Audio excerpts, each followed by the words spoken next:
¿Qué tal? Sean todas ustedes bienvenidas y bienvenidos a un nuevo diálogo regional en el minuto en el que nos reunimos para analizar lo que se viene en este proceso, distintos procesos que se están viviendo en nuestras regiones, y el que hoy nos convoca es el por qué un gobernador regional, esta nueva figura que surge acá en el ámbito de la descentralización. Y para conversar de ello y de otros temas, estamos también acá junto a nosotros con Esteban Smulewicz, quien es abogado académico de la Facultad de Ciencias Jurídicas de la Universidad Católica del Norte, candidato a doctor en Derecho en la Universidad de Leiden, Países Bajos. ¿Cómo estás, Esteban? Muy bien, gracias Silvia. Muchas gracias por la invitación y felicitaciones por la iniciativa.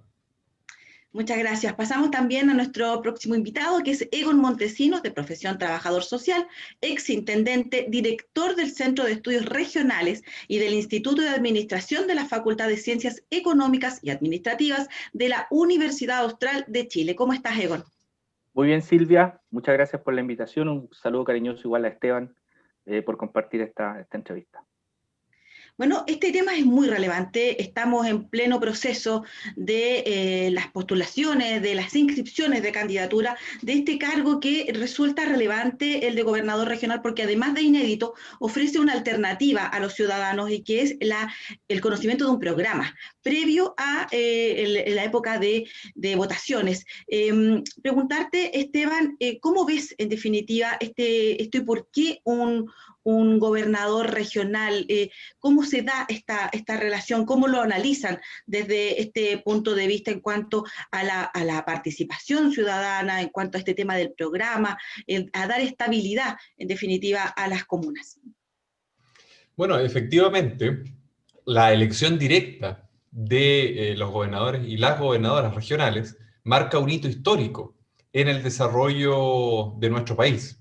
Desde la fundación de la República de Chile, nunca ha existido una autoridad ejecutiva de nivel regional elegida directamente por la ciudadanía y que por lo tanto corresponda, comprometa y lidere los procesos de desarrollo regional y al mismo tiempo encaminado hacia la participación ciudadana efectiva, porque se trata de una elección directa. Por lo tanto, me parece un hito muy trascendental de la reforma constitucional del año 2017 y que recién se concretaría luego de varios años en abril próximo. Cuando se plantea este tema del gobernador regional, también hay algo por ahí que queda respecto de tampoco descentralizar al 100%, y es esta figura del delegado presidencial.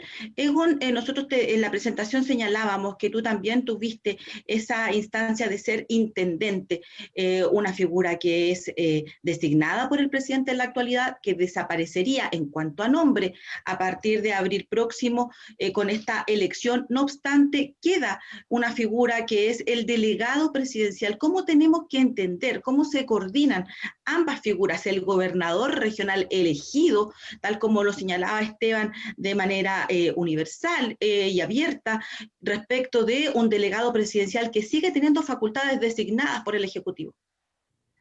Bueno, efectivamente, los intendentes ya no van a existir más, al menos como nomenclatura, como autoridad con ese nombre. La palabra intendente es de origen Borbón, significa burócrata leal a un rey, tiene un significado simbólico de ser gendarme, vigilante, controlador.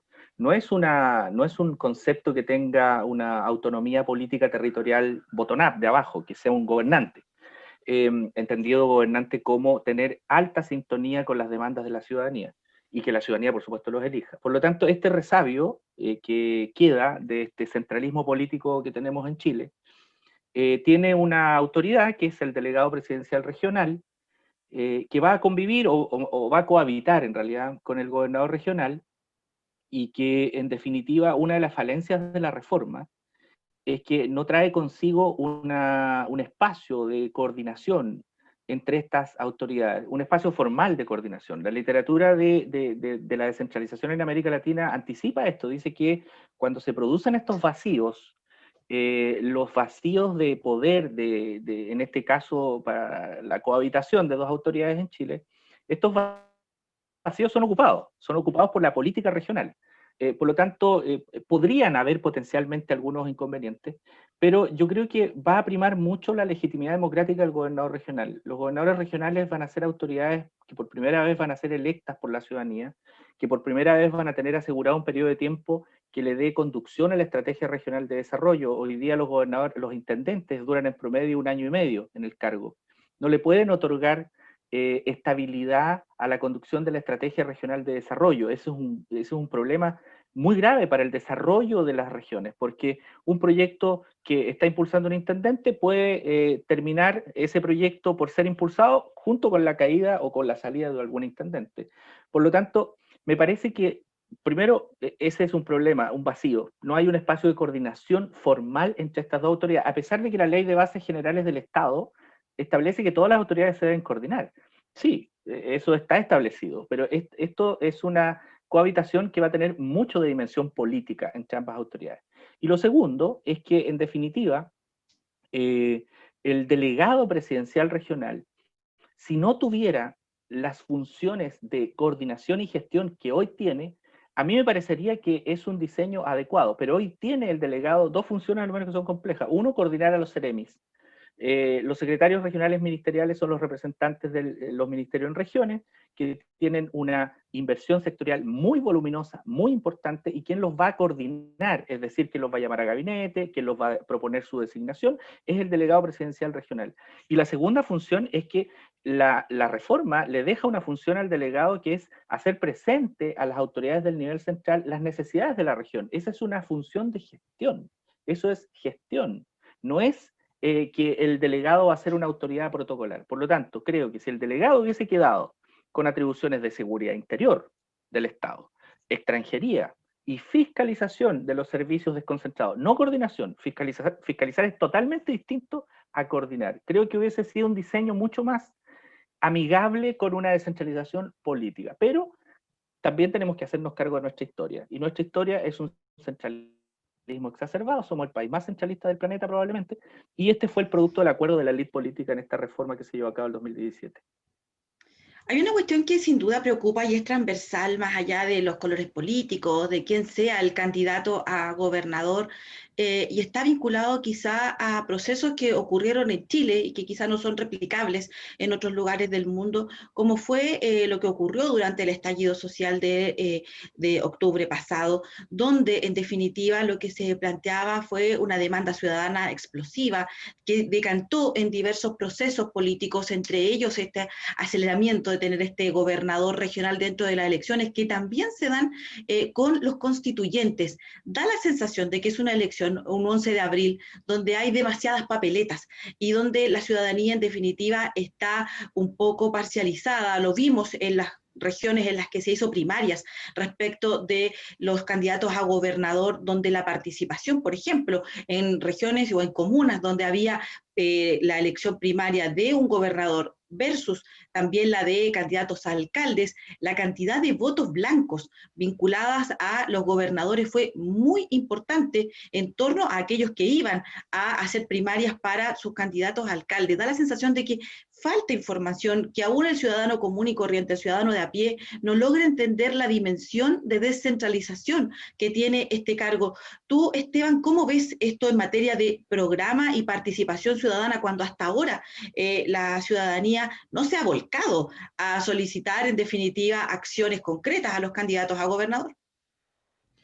Bueno, es fundamental, es realmente fundamental en todo proceso electoral, sobre todo si es la primera elección, se requiere un nivel de formación ciudadana muy importante.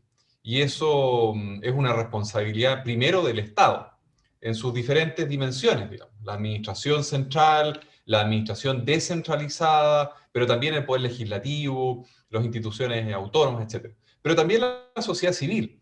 Y en ese sentido, lo que está realizando la Fundación Chile Descentralizado, otras organizaciones, es muy importante, porque el Estado no tiene el rol único y exclusivo en la formación, sino que es compartido por la sociedad civil, la academia, las universidades, organizaciones sin fines de lucro, etc.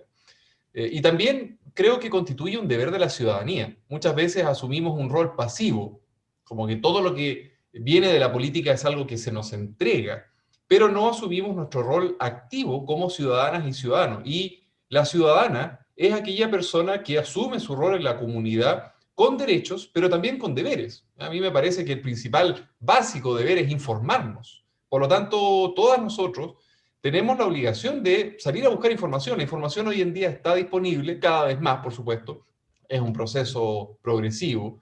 Las candidaturas han ido construyendo sus programas, algunas más, otras menos. Se han hecho varios diálogos regionales, auspiciados y patrocinados por universidades regionales en conjunto con la Fundación Chile Descentralizado, donde se debate las diferentes propuestas de las candidaturas. Y por lo tanto yo creo que progresivamente se va avanzando. Pero bueno, es un proceso incipiente, si hay que recordar que es la primera elección. ¿Quién se acuerda, por ejemplo, de la primera elección directa de alcaldesas y alcaldes en 1991-92? Probablemente también ahí las candidaturas eran altamente desconocidas, con un nivel de programas todavía muy bajo. Pero yo quiero destacar además dos elementos que son cruciales en esta elección. Nosotros hicimos un estudio el año 2017, en donde reformulamos el índice de autoridad regional, que es un índice global que mide las diferentes autoridades regionales en el mundo. Chile ocupaba el penúltimo lugar en el índice de autoridad regional. O sea, es, como lo decía antes Egon, el segundo peor país en el mundo en materia de autoridad regional. El segundo peor país, el penúltimo lugar. Entre otras cosas, por la falta de elección directa del Ejecutivo de los gobiernos regionales.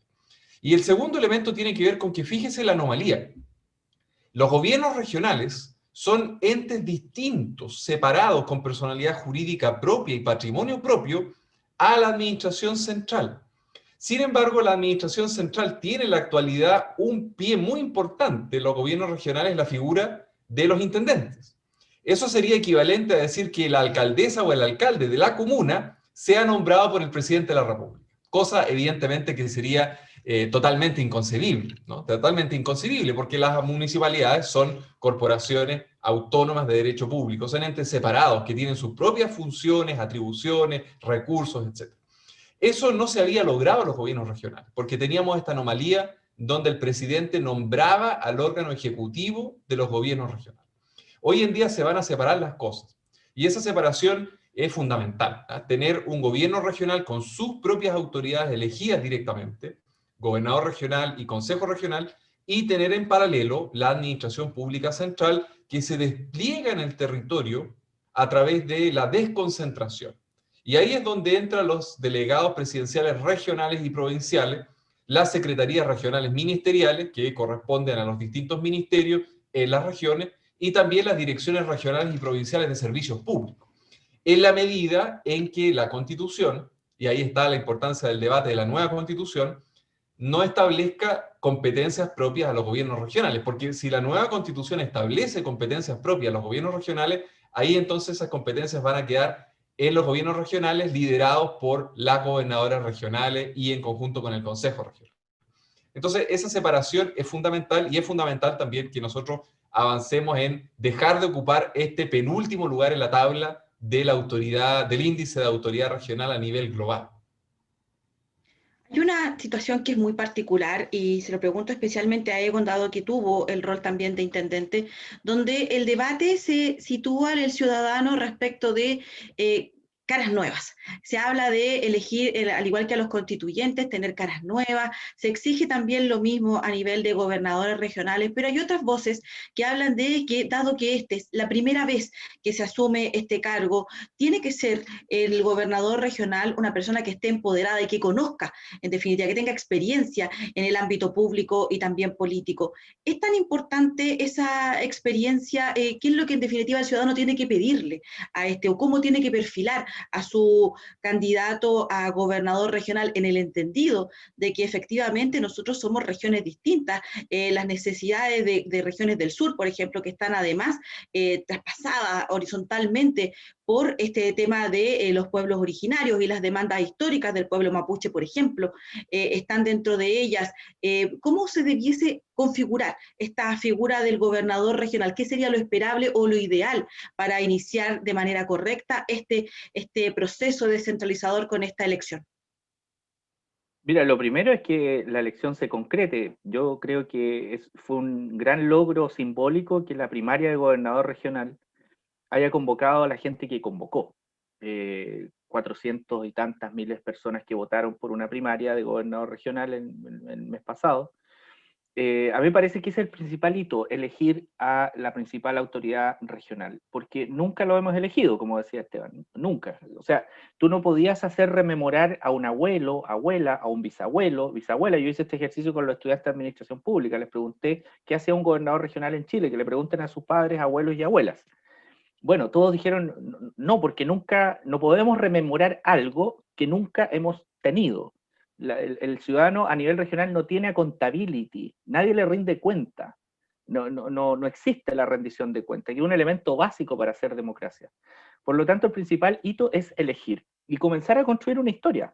Fíjate que los alcaldes, en las encuestas que nosotros hemos hecho en el Centro de Estudios Regionales de la Universidad Austral, un 95% de la gente es capaz de reconocer que tiene un alcalde y reconocer el nombre de su alcalde. Porque hay una historia republicana de elegir alcaldes, de saber a lo menos un mínimo para qué me sirve el alcalde o para qué no me sirve el alcalde. Un 70% es capaz de reconocer y nombrar su parlamentario, entre un 50 y un 70, depende de la región. Nombrar para qué le sirve su parlamentario, quién es su parlamentario. Pero a nivel regional, tanto los consejeros regionales como los intendentes actuales, la población a los CORE los reconoce entre un 6 y un 10%, a los intendentes entre un 10 y un 16%, depende del intendente y de la región. Por lo tanto, hay un conocimiento mínimo, es decir, que de cada 10 personas, 2 con suerte saben que existe una autoridad regional, saben levemente qué hace esa autoridad. Por lo tanto, lo que te quiero decir es que no hay cultura política regional, no hay élite política regional, no hay ciudadanía regional, entendido como capacidad de pedirle cuenta a una autoridad regional. Por lo tanto, aquí tenemos un doble problema. Por un lado, la autoridad regional tiene, o los candidatos a gobernador regional, además de pedir votos, tienen que hacer pedagogía social. Porque en realidad tienen que pedir voto para algo que la gente no sabe qué pueden hacer, porque hay mucha gente que dice, vamos a elegir a los gobernadores provinciales. No, no vamos a elegir gobernadores provinciales, a los actuales. Vamos a elegir al intendente. No, tampoco vamos a elegir al intendente. Vamos a elegir a la mitad de lo que es, o a una parte de lo que actualmente son los intendentes. Por tanto, hay que hacer pedagogía. Los partidos políticos tienen que hacer pedagogía. Por ejemplo, lo que está haciendo la Fundación Chile Descentralizado es vital para explicarle a la gente que va a ser su gobernador regional o gobernadora regional, que no va a hacer todo lo que hace hoy día un intendente, que al que le van a pasar revista, o el que va a pasar revista para las fiestas patrias, el que va a bailar la cueca, al que le van a ir a poner el cacho de chicha, probablemente, el que va a pasar frente a la Fuerza Armada es el delegado presidencial regional, no el gobernador.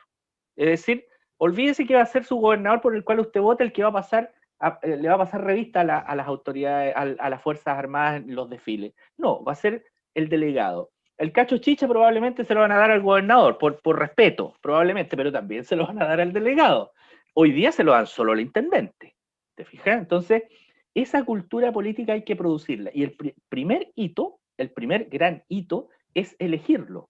Entonces, la práctica del gobernador regional va a ir generando aprendizaje social, porque ni el CERVEL está haciendo educación, el CERVEL está informando, que es distinto. Hacer educación cívica es muy distinto a informar, vaya a votar por su autoridad regional.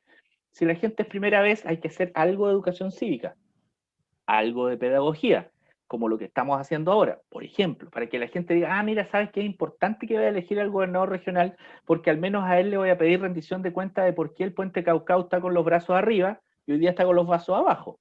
Porque a los intendentes, ¿qué? Teníamos que repetir lo que decía el ministro, que está con los brazos arriba, porque si está con los brazos abajo, hay un problema. Ahora está con los brazos abajo y no está con los brazos arriba. Y el intendente tiene que repetir lo mismo que dice el ministro de Obras Públicas. No hay control, no hay contrapeso, no hay una explicación, una rendición de cuentas de temas tan relevantes para las regiones. Por lo tanto, ante tu pregunta, creo que el principal hito es la elección, el segundo hito es pedagogía social, educación cívica sobre este cargo, y el tercer hito, que es de más largo aliento, es lo que van a hacer los propios gobernadores con este cargo. Si vamos a tener un festival de quejas, de que no tengo atribuciones, de que no puedo hacer nada, y te presentaste sabiendo que no podías hacer nada, o todo lo que tú querías hacer, tienes una responsabilidad también del gobernador regional.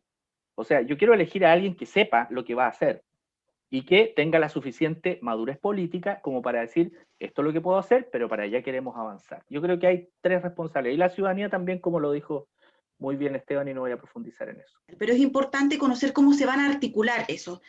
Por eso, Esteban, es importante también que puedas darnos cuenta de cómo se espera la articulación de estas dos figuras importantes de la región. Bueno, en primer lugar, en todo país descentralizado, por más descentralizado que sea, se cuenta en el territorio con dos tipos de autoridades. Una de carácter desconcentrado, que asume las funciones propias del gobierno central, como velar porque la prestación de bienes y servicios sea acorde con lo exigido por el Estado, que se cumpla con la ley, que haya respeto al orden público, etc. Y otra de carácter descentralizado, que vela por los intereses propios del desarrollo de la región, en materia social, productiva, planificación, preservación del medio ambiente, etc. Dado el modelo de Estado descentralizado que estamos postulando, se mantiene la dualidad de autoridades a nivel regional.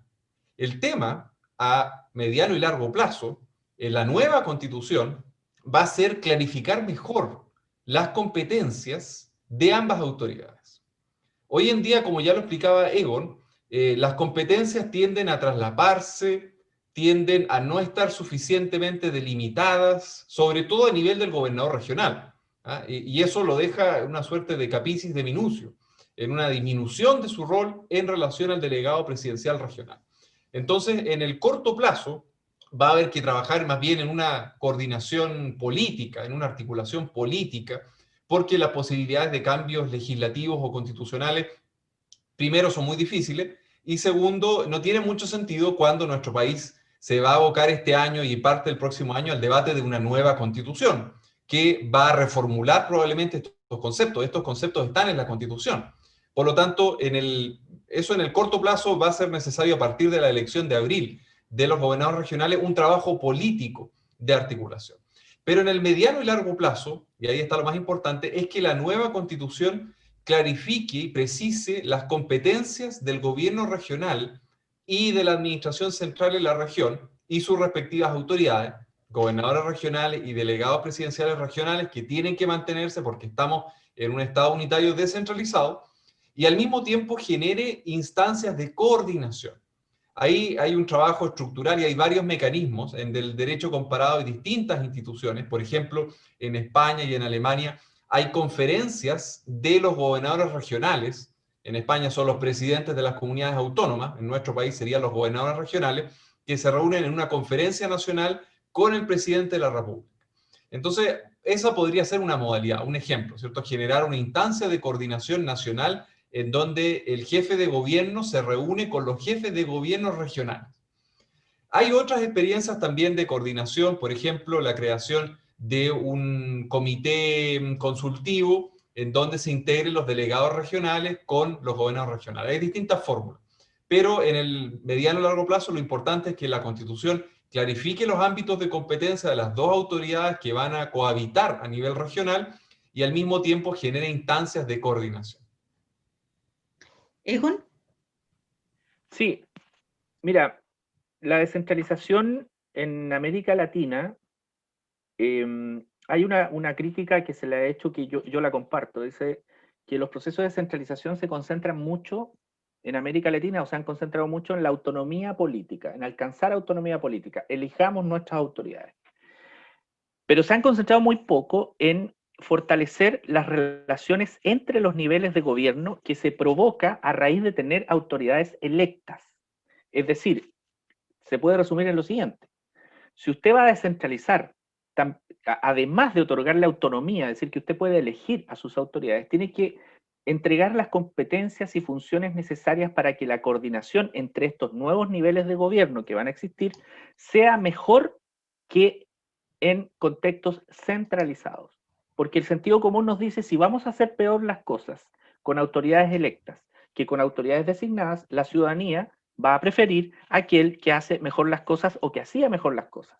Por lo tanto, la descentralización no va a tener ningún sentido si las cosas se hacen peor que antes. Entonces, esta crítica se traduce en que cuando se descuida una reforma, la o los incentivos para que estas nuevas autoridades se coordinen para hacer mejor las cosas que antes, o hacer mejor políticas públicas en el territorio que antes, pues se pueden provocar problemas de descoordinación, bloqueo o falta de cooperación. Entonces, ¿qué es lo que sucede con estas dos figuras que van a cohabitar? La reforma no estableció ningún mecanismo, es decir, esto que decía Esteban, un mecanismo interregional, es decir, Consejo de Coordinación Política Regional, en donde converjan las autoridades designadas y electas, ¿en qué cosa?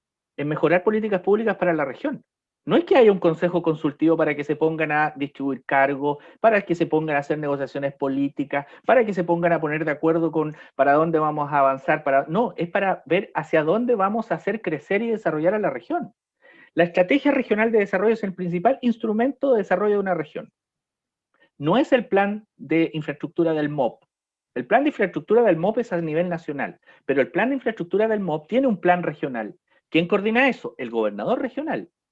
¿Quién debe fiscalizar que eso funcione? El delegado, sí, pero no debe coordinar el delegado al CEREMI, porque ese CEREMI tiene que estar en sintonía con la estrategia regional de desarrollo, no con el gobernador, con la estrategia. Pero ¿quién conduce la estrategia regional de desarrollo? Es el gobernador, con los consejeros regionales.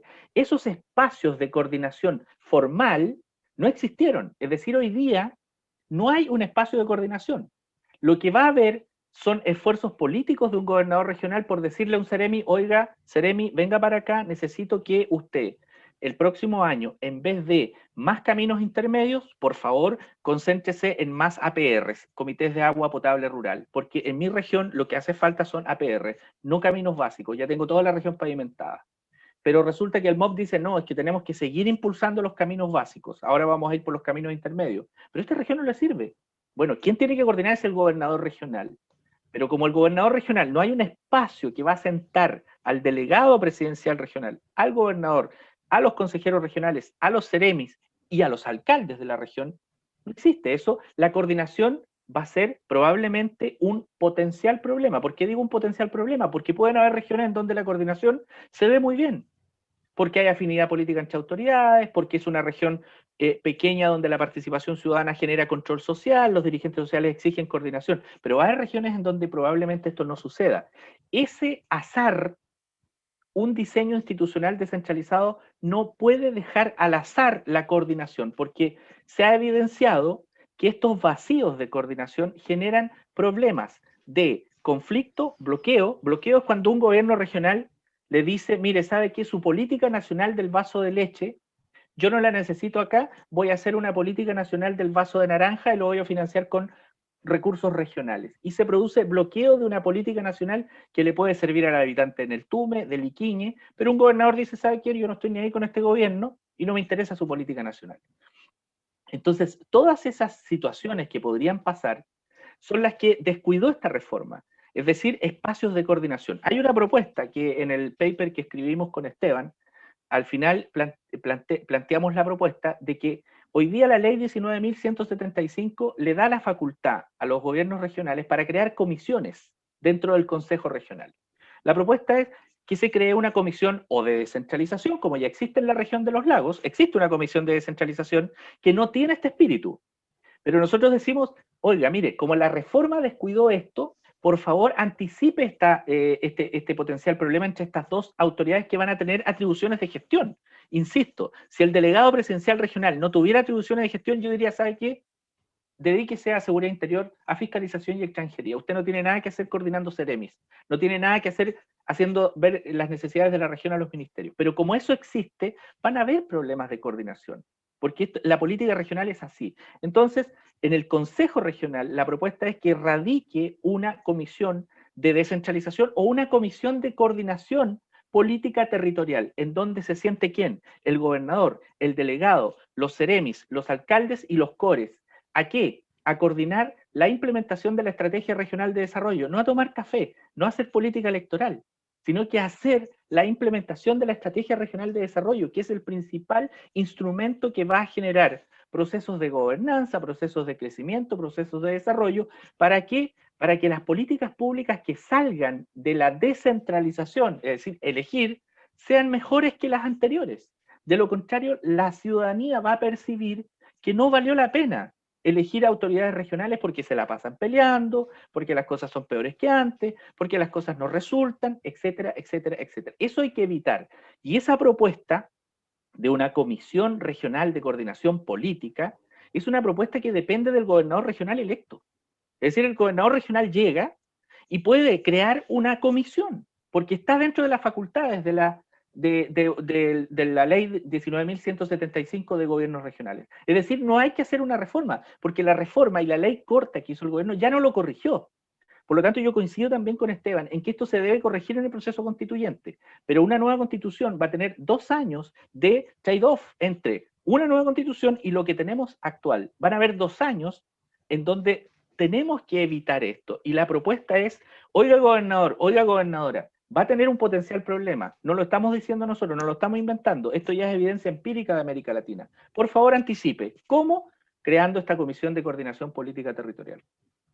Perfecto, sin lugar a dudas, como ciudadanía nos queda una tremenda tarea que no es solo ir a votar, sino que también, como lo señalaban nuestros dos panelistas, esta educación cívica que es tan importante en estos tiempos en los que estamos en tantos procesos eleccionarios. El 2021 va a ser un proceso de muchas elecciones a nivel nacional, a nivel regional y a nivel comunal. Así es que, sin lugar a dudas, este barniz que hemos podido tener respecto de la experiencia vasta tanto de Esteban Szmulewicz como de Egon Montesinos, sin lugar a dudas que nutre el espíritu de estos diálogos regionales a los cuales les agradecemos, sin lugar a dudas, ser parte de este espacio de difusión, de educación cívica que se intenta también establecer. Así que muchas gracias a ambos por ser parte de este diálogo regional, y a usted también que nos está viendo, también le damos las gracias y los invitamos a difundir estos contenidos que en definitiva hacen esto, hacer educación cívica y entender un poco los procesos en los que estamos como ciudadanos acá en nuestro país. Muchas gracias a ambos por ser parte de esta iniciativa, y a usted nos vemos en un próximo encuentro.